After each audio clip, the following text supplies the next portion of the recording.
Hello everyone, welcome back.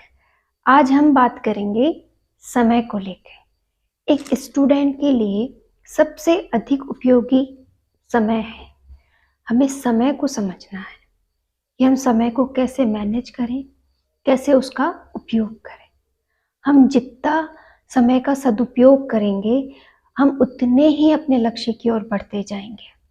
तो अगर हमें अपने लक्ष्य को प्राप्त करना है तो हमें समय का महत्व समझना होगा और इसे मानना होगा, अपनाना होगा कि हम समय व्यर्थ ना करें और उसे कंप्लीटली अपने लक्ष्य में लगाएं। जितना अधिक हम टाइम मैनेजमेंट कर पाएंगे, समय का सदुपयोग कर पाएंगे, उतना ही लक्ष्य की ओर बढ़ जाएंगे।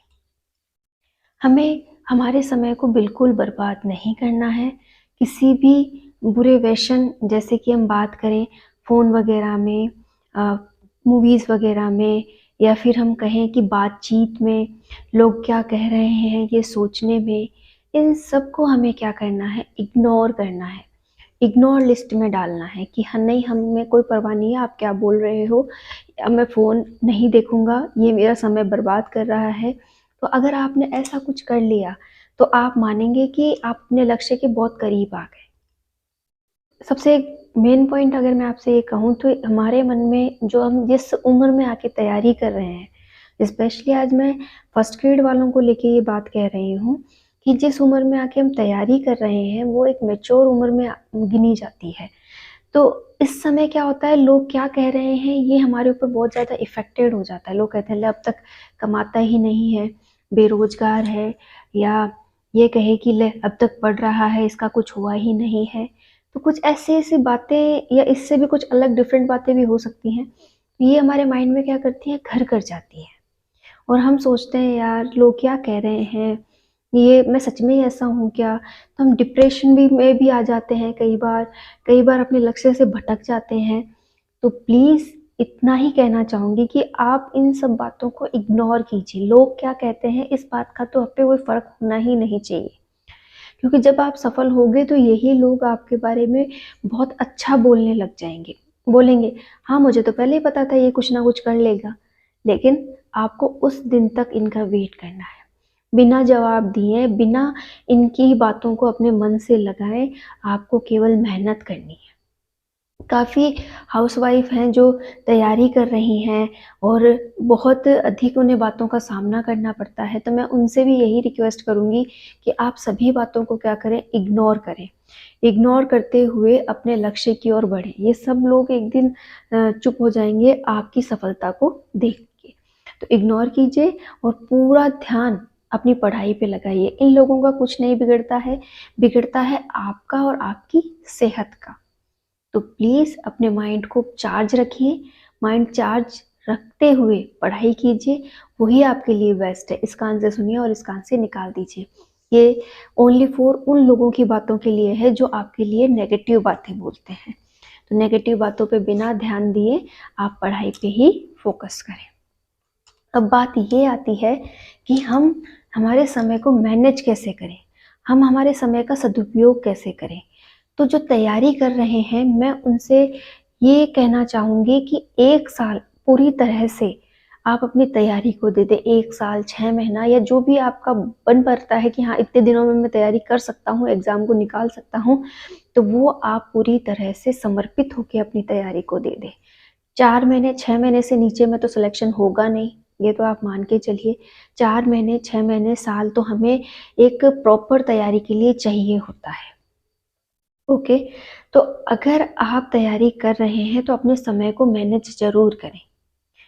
इसके लिए सबसे पहले आपको क्या करना होगा, अपने कामों का एक विवरण तैयार करना होगा, एक पूरी लिस्ट तैयार करनी होगी कि मैं अपना समय आखिर बर्बाद कहाँ करता हूँ। जैसे कुछ लोग हैं जो सोने का एक बहुत लंबा शेड्यूल रखते हैं, 10-10 घंटे सोते हैं, कोई 12 घंटे भी सो रहा है। तो वो मैनेज करना पड़ेगा कि मिनिमम 6 या 7 घंटे। अगर आप आगे चलते हुए इसे 5-6 घंटे पर भी ले आए तो कोई बुरी बात नहीं है, लेकिन नींद प्रॉपर और अच्छी होनी चाहिए, तो वो 5 घंटे की भी बेस्ट है। ठीक है, तो वो नींद वाला मामला मैं आप पे छोड़ती हूँ कि आप 5 घंटे, 6 घंटे, 7 घंटे कितना सोना चाहेंगे वो आप मैनेज करें। उसके अलावा आप अपने खाने पीने का समय, नहाने का समय और जो भी आपके दैनिक दिनचर्या का काम है उसे आप कैसे मैनेज करते हैं वो भी आप देखें कि मैं कहाँ अधिक समय खर्च कर रहा हूँ, तो उसे भी आप मैनेज कर लें। जैसे कपड़े ही हैं, तो कपड़े आप क्या कर सकते हैं, एक जोड़ी को 2-3 दिन पहन सकते हैं, गंदे ही तो होंगे लेकिन वो आपका समय बच जाएगा। एक साथ 2 जो इकट्ठी हो गई उसके बाद आप उसे धो लें, तो वो बहुत सारा समय आपका कपड़ों में बच जाता है। नहाने का है तो आप कुछ दिन कभी-कभार छोड़ के भी नहा सकते हैं, तो वो आप एक दिन का टॉपिक तैयार कर लेंगे। नहाना वैसे रेगुलर चाहिए लेकिन अगर आप अपनी तैयारी को ही पूरा टाइम दे रहे हैं तो प्लीज़ कभी-कभी आप स्प्लिट भी कर सकते हैं। कोई ज़रूरी नहीं है कि आप स्किप नहीं कर सकते कि मैं आज नहीं नहा रहा हूँ तो कुछ हो जाएगा। उस दिन आप चाहें तो एक टॉपिक तैयार कर सकते हैं उस जगह भी, तो वो आप पे डिपेंड करेगा। खाते-खाते पढ़ना गलत बात है, बोलना गलत बात है, लेकिन आप खाते हुए, आराम से चबाते हुए अपने माइंड को ऐसे शांति दे सकते हैं कि हाँ, मैं बहुत अच्छा कर रहा हूँ, मैं बहुत अपने लक्ष्य के पास हूँ, मैं अपनी कोशिश जारी रखूँगा, मैं बहुत अच्छी मेहनत करूँगा।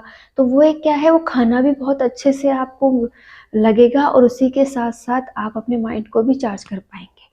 तो ये आपके लिए बेस्ट रहेगा। तो आपने क्या किया, अपना सोना और अपनी दैनिक दिनचर्या के जो भी कार्य थे उन्हें व्यवस्थित कर लिया, तो आपका बहुत समय बच जाएगा। अब जो बचा हुआ समय है उसे आपको फ़ोन वगैरह में आपका मन करता है मैं बहुत थक गया हूँ, मुझे फ़ोन चला लेना चाहिए या फिर मुझे थोड़ी देर घूम लेना चाहिए या कुछ और अदर मुझे लोगों से बात कर लेनी चाहिए, तो उन चीज़ों की तरफ आपको जाना ही नहीं है। अगर आपका मन बोर हो गया है तो आप उठिए, थोड़ी देर ही अपने रूम में या फिर अपने टेरेस पे कहीं पे भी जाके थोड़ी देर के लिए टहल लीजिए। लेकिन अपने ध्यान को डाइवर्ट मत होने दीजिए। टहलते हुए भी आप अपने माइंड को रिकॉल करते रहिए कि हाँ, मैं क्या पढ़ रहा था, अब मुझे क्या पढ़ना है या मेरी प्लानिंग क्या है। ऐसे विचार आपके मन में आते रहने चाहिए। ओके। अब अगर आप देखेंगे कि मेरा तो मन ही नहीं करता, काहे की बोरिंग पढ़ाई है, इससे अच्छा तो मैं कोई और काम कर लूँ, ये कर लूँ, मैं अपना बहुत अच्छा कर सकता, आपने सोच लिया है कि मैं पढ़ के ही अपना भविष्य तैयार करूँगा, तो आपको इसमें मन लगाना होगा, मन को समर्पित करना होगा, अपने आत्मविश्वास से पूरी ईमानदारी के साथ आपको कोशिश करनी होगी कि नहीं, मैं कर सकता हूँ और मैं करके रहूँगा, तो ही आप इसमें सफल हो सकते हैं। क्लियर? आप क्या कीजिए, पूरी ईमानदारी के साथ अपने लक्ष्य की ओर लग जाइए कि आज जो मैंने पढ़ा वो बहुत अच्छा पढ़ा, मैं जो पढ़ूंगा मैं बहुत अच्छा पढ़ूंगा, उसमें से मुझसे कैसा भी क्वेश्चन पूछा जाए मैं जवाब दूंगा। एक पैराग्राफ अगर आप पढ़ रहे हैं उसमें कैसा भी क्वेश्चन बने वो आपको आना चाहिए, वही है रियल पढ़ाई। ओके। साथ ही साथ अगर आपको कोई काम टफ लगता है, जैसे कि आप सब्जेक्ट की तैयारी कर रहे हैं, उसमें से कई टॉपिक आपके टफ हैं और कई आपके क्या हैं, बिल्कुल सरल हैं, आप आसानी से उनको पढ़ लेते हैं, वो आपके क्लियर हो गए हैं, तो हम क्या करते हैं, सोचते हैं कि पहले इन सरल वालों को कर लेते हैं, टफ वालों को बाद में करेंगे। मैं आपसे इतना ही कहना चाहूँगी कि पहले आप टफ को उठाइए, उससे अच्छे से मैनेज कीजिए, उसे अच्छे से समझिए, उसके नोट्स तैयार कीजिए और उसे इतना ईज़ी बना लीजिए कि वो आपके जो ईज़ी टॉपिक थे उससे भी ज़्यादा ईज़ी लगे। ये बेस्ट रहता है। इससे क्या होता है, आप सरल तो पहले कर लेते हो और वो टफ वाले रह जाते हैं, लेकिन अगर टफ वाले पहले तैयार हो गए तो आप सरल वाले तो आसानी से कर लोगे। ओके, इससे आपका पूरा सिलेबस तैयार हो जाएगा। साथ ही कुछ लोग सोचते हैं कि मैं अपने सिलेबस का एक-एक टॉपिक को बड़े ध्यान से, बहुत आराम से, बहुत टाइम दे-दे के पढ़ूँगा।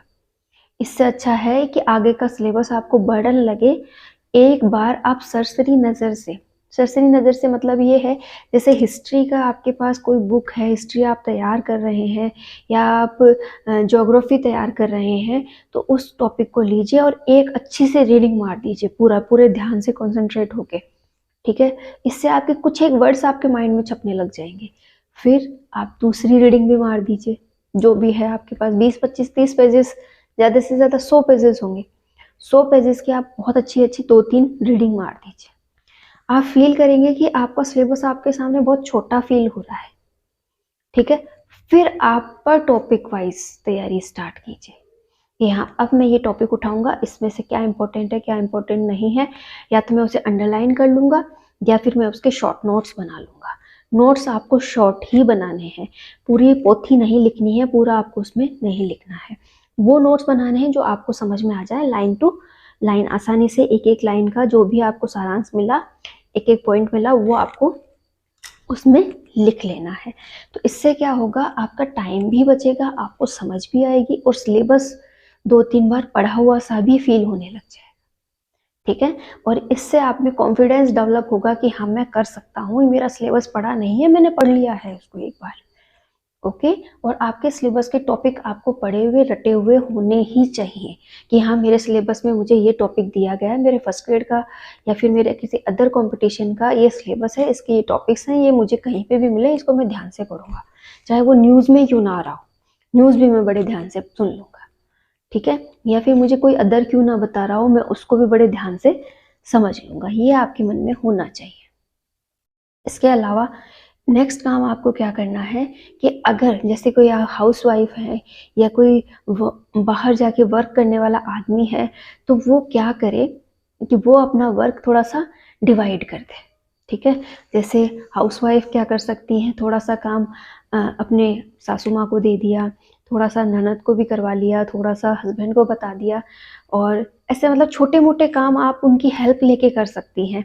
इससे क्या होगा, आपका समय बचेगा और वो समय आप अपने लिए यूज़ कर पाएंगी।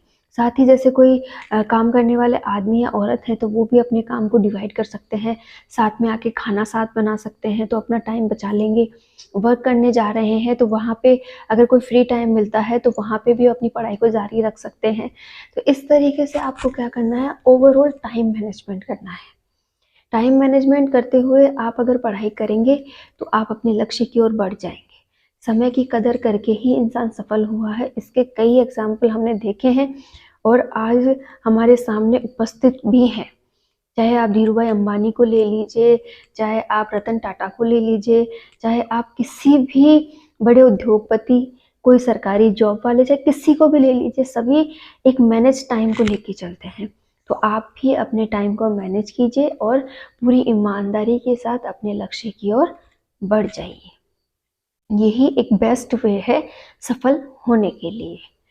तो आज का वीडियो आपको अच्छा लगा होगा, उम्मीद करती हूँ आप मन लगा के पूरे समर्पित होके और पूरे कंसंट्रेट के साथ पढ़ाई करेंगे और समय का सदुपयोग करेंगे। साथ ही साथ प्लीज़ इस चैनल को आप सब्सक्राइब कर लीजिएगा, लाइक कर लीजिए।